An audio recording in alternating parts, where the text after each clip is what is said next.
Bismillahirrahmanirrahim. Assalamualaikum warahmatullahi wabarakatuh. Pencemaran plastik antara isu alam sekitar utama yang dihadapi dunia pada masa ini.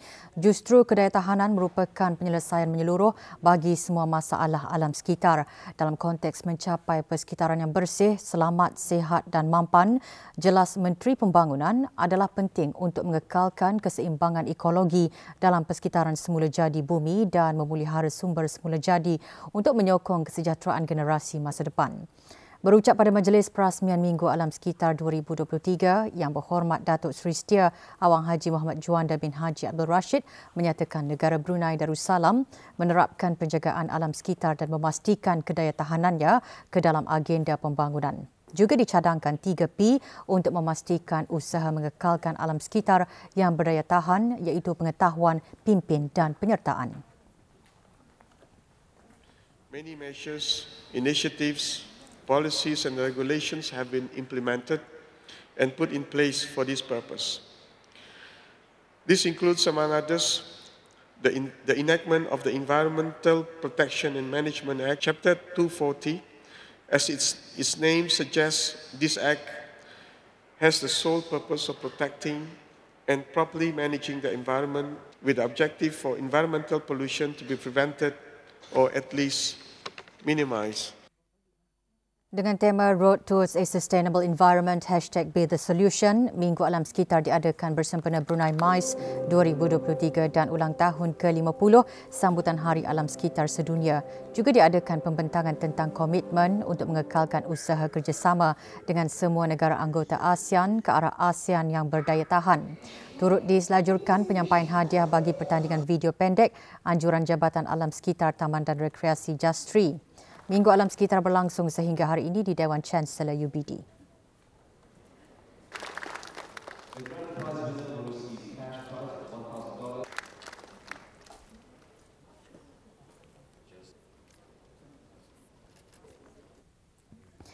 Pencemaran plastik pula menjadi tajuk sesi perbincangan semasa Minggu Alam Sekitar 2023 yang diadakan pada 11 pagi kemarin.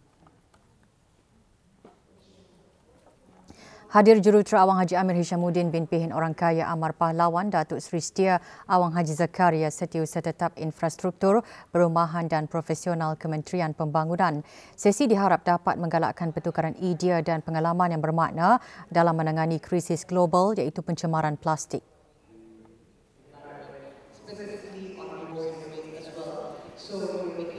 Pada 11 petang Minggu Alam Sekitar 2023 diteruskan dengan sesi perbincangan kedua. Hadir Dr. Dayanur Imtihan binti Haji Abdul Razak Setiausaha Tetap Perancangan, Guna Tanah dan Alam Sekitar, Kementerian Pembangunan. Sesi bertajuk Pengurusan Bahan Penyejuk Mudah Terbakar, antaranya menekankan mengenai misi berterusan global bagi melindungi lapisan zon dan iklim.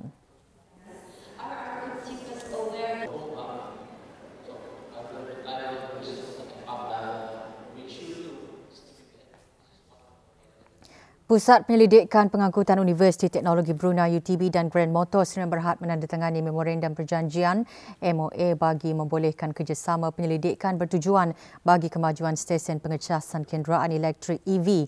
Majlis penandatanganan berlangsung di UTB. Perjanjian ditandatangani oleh Datin Paduka Profesor Dr. Dayang Hajah Zohra binti Haji Sulaiman, Naib Chancellor UTB dan Pengiran Haji Abdul Kahar bin Pengiran Senggamara Diraja Major Jeneral Bersara, Pengiran Haji Ibnu Basit, Pengarah Eksekutif Grand Motors Sdn Bhd.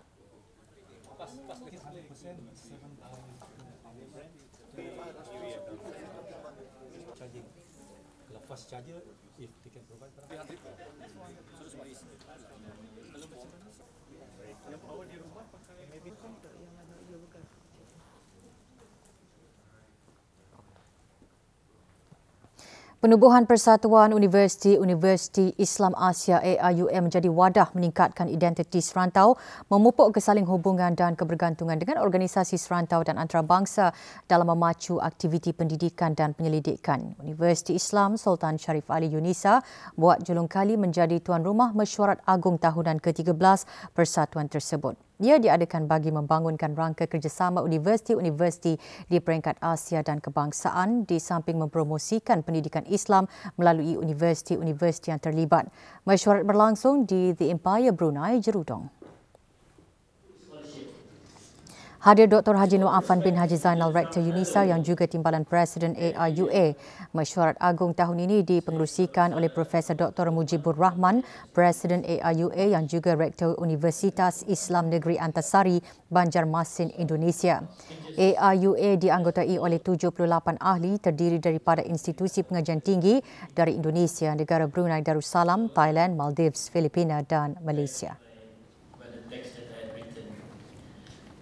Terima kasih kepada AIUA kerana mengundang saya untuk berhargai. Perbincangan berjalan dengan baik.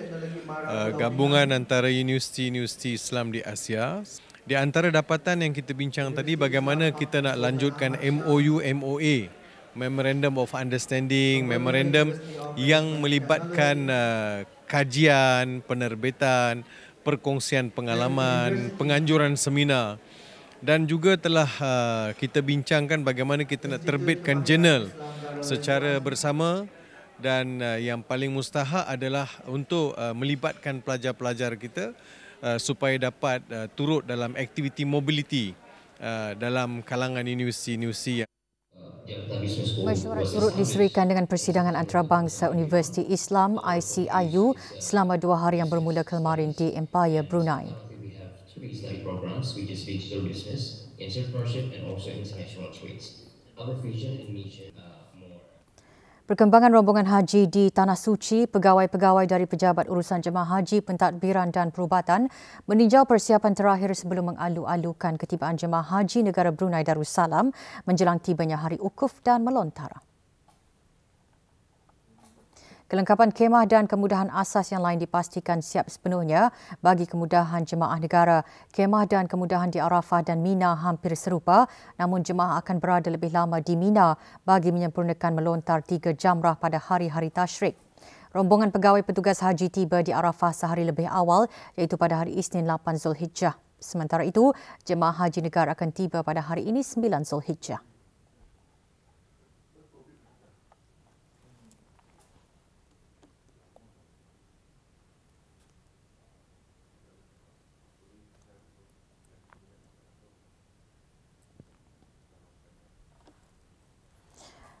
Sementara itu, bagi memohon kehadrat Allah Subhanahu Wa Taala agar segala urusan yang melibatkan jemaah haji dan petugas haji sempurna dilaksanakan, pegawai-pegawai Pejabat Urusan Jemaah Haji Negara Brunei Darussalam, Pentadbiran dan Perubatan telah mengadakan majlis membaca ratib Al-Atas dan doa selamat.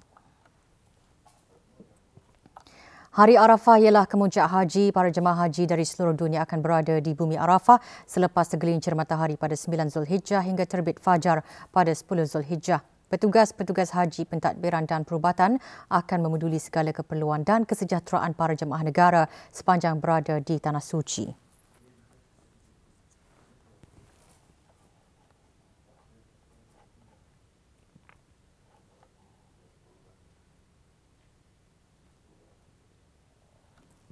Ke arah meningkatkan sistem jaringan keselamatan dan sokongan sosial keluarga yang kukuh dan berdaya tahan, program keluarga berupa ceramah bertajuk Peranan Ibu dalam Melestarikan Keharmonian Kekeluargaan Islam diadakan. Program berlangsung di Masjid Kampung Beribi.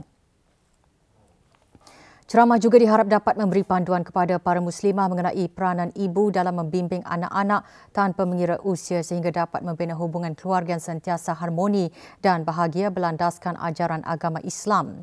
Program dianjurkan oleh Jabatan Hal Ehwal Masjid melalui bahagian Hal Ehwal Muslimah dengan kerjasama ahli jawatan kuasa takmir Masjid Kampung Beribi bagi mendukung pelantindakan keluarga melalui jawatan kuasa khas Institusi Keluarga, Wanita dan Kanak-kanak. Untuk betul rumah itu ada jawapannya supaya dia tahu yang betul rumah itu adalah kerana salah satunya untuk perintah Allah dan juga untuk menjaga. Beberapa aktiviti disusun bersempena sambutan Hari Antarabangsa menentang penyalahgunaan dan pengedaran dadah haram. Aktiviti keagamaan ini diadakan di Masjid Pengiran Muda Abdul Malik, Jalan Tunku, Gadong. Aktiviti bertujuan untuk memohon perlindungan agar negara Brunei Darussalam dilindungi dari anasir-anasir dadah yang boleh menggugat keselamatan negara. Tema sambutan tahun ini ialah Belia Berwawasan Tanpa Dadah yang memfokuskan kepada golongan belia selaku generasi pelapis supaya bersiap siaga dalam menyumbang ke arah kemajuan dan peningkatan pembangunan negara dan bertanggungjawab membentras serta mencegah kegiatan dadah di negara ini.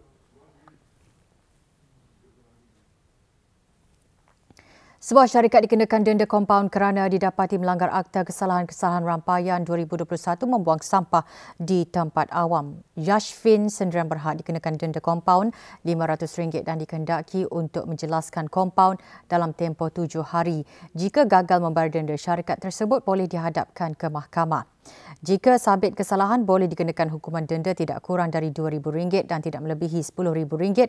Bagi kesalahan kedua atau berikutnya, boleh dikenakan hukuman denda tidak kurang dari RM10,000 dan tidak melebihi RM30,000, dihukum penjara bagi suatu tempoh tidak melebihi 12 bulan atau kedua-duanya sekali.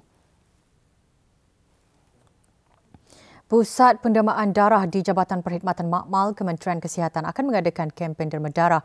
Orang ramai diseru untuk menyertai kempen bagi membantu mengekalkan bekalan stok darah di negara ini.